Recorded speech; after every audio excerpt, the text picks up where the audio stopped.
একটি ভণ্ড মুনাফিক দল আছে, ওরাও বট বাহিনী দিয়ে আমার অপপ্রচার করতেছে। ওদের গোমর তো ওরাই ফাঁস করছে, দেখছেন আপনারা। ক্ষমতায় গেলে শরিয়া আইনে দেশ চালাবে না, প্রচলিত ইংরেজদের আইনে দেশ চালাবে। খালি ওয়াজ নসিহত দিয়ে কোনো জমিন পরিবর্তন হয় না। জমিন পরিবর্তন হয় জমিনে থেকে। জামাত ইসলামী ক্ষমতায় আসার পরের দিন রাতে দেখুন প্লেন লাইন ধরে গেছে, দুর্নীতিবাজ যেগুলা, চাঁদাবাজ যেগুলা, এমনি ভালো হয়ে যাবে। দূরে দাড়ি টুপি পড়া মসজিদে দেখবেন ফজরের নামাজে তাদেরই আগে দেখবেন।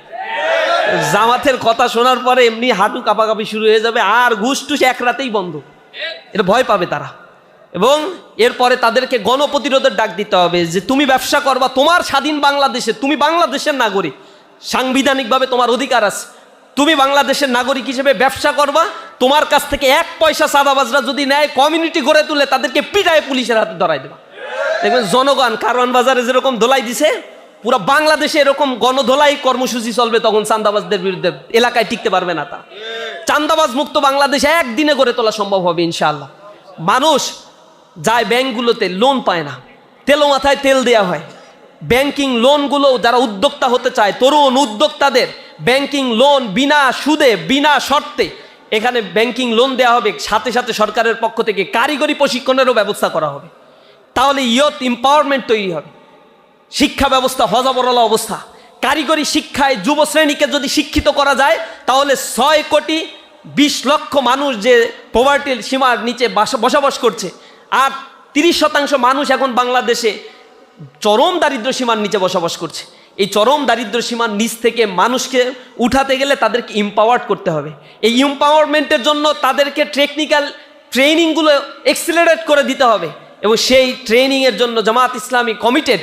আমিরে জামাত বলেছে তাদের ইশতেহারে এটা ঘোষণা দেবে যে এই ট্রেনিং ইনস্টিটিউটগুলোকে শতভাগ ফাংশনাল করা হবে, দক্ষ ট্রেনার এখানে নিয়োগ দেওয়া হবে, এবং ট্রেনিংয়ের জন্য যত প্রকার ইকুইপমেন্ট দরকার তার জন্য ইয়ত মিনিস্ট্রিতে যা বরাদ্দ দেওয়া দরকার, এলজিআরডি থেকে মানে ইয়ত মিনিস্ট্রি থেকে সেই বরাদ্দগুলো শতভাগ নিশ্চিত করা হবে, এম্পাওয়ারমেন্ট করা হবে। ইউনিভার্সিটিগুলোকে টেকনিক্যাল হাব তৈরি করে ফেলা হবে। কারিগরি শিক্ষা এবং ল্যাঙ্গুয়েজ শিক্ষা দিয়ে পৃথিবীর বিভিন্ন দেশে যাতে কর্মসংস্থান সৃষ্টি হয়, সে কর্মসংস্থান সৃষ্টির জন্য সরকারি তদারকি থাকবে।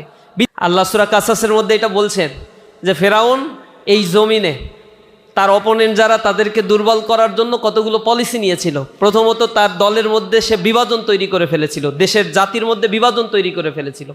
দ্বিতীয় যে কাজটা সে করছিল, পুরুষদেরকে হত্যা করত, যারা তার বিরোধিতা করত, নারীদেরকে আর সন্তানদেরকে, ছোট ছোট বাচ্চাদেরকে হত্যা করা থেকে বিরত রাখত। এরপরে ফেতনা ফেসাদ সৃষ্টি করেছিল তারা, যাতে তার এগেইনস্টে দাঁড়ানোর মতো কোনো শক্তি অবশিষ্ট না থাকে।